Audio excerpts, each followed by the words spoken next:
Karong bulan sa Disyembre, giila isip bulan sa mga overseas Filipino. Kini alayon sa Proclamation No. 276 Series of 1988 aron nga ilhon ang mga sakripisyo sa mga naisgutan. Dungan sa pagsaulog sa Month of Overseas Filipino, adunay pipila ka mga residente ang adunay mensahe sa ilang mga kabanay nga OFW. Dili tanan panahon may kwarta, dili tanan panahon mayo ang health.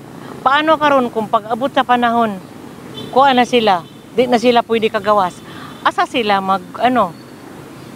wala sila kapital. Yung kinalang magtigom para kung undang sila sa panarbaho sa gawas, na sila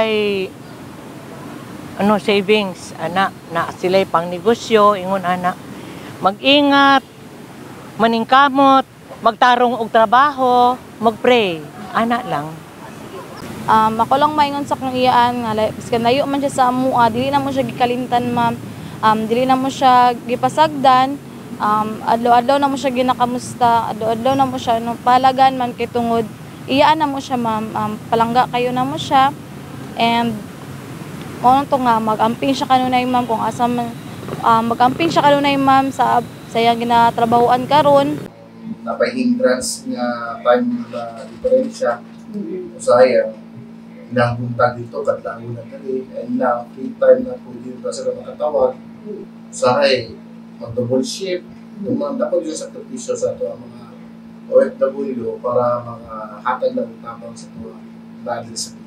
Kahibaluan ang Month of Overseas Filipino, ginasaulog matag tuig, aron nga ilhon ng ilang kontribusyon, ilabi na sa ilang kahago, buhis o remittance. Dili matud pa sayon ang pagtrabaho abroad kung itandi sa ubang trabahante sa Pilipinas. Duol lang sa ilang mga kabanay, gani kamingaw ang ilahang kalaban og pag-adjust sa kultura sa nasod nga ilahang ginatrabahuan.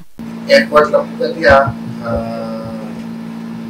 kung love ka na mo, wala kong kanamo, ginahong na kong kanamo. Okay na ba ka? And wala to. Stay safe and keep on praying. Mao nga alang sa itong mga kabrigadang overseas worker, mabuhay kayo. In the heart of changing lives, kini si Russell Jean Mantile. Sa Brigada News Jensen, Brigada News.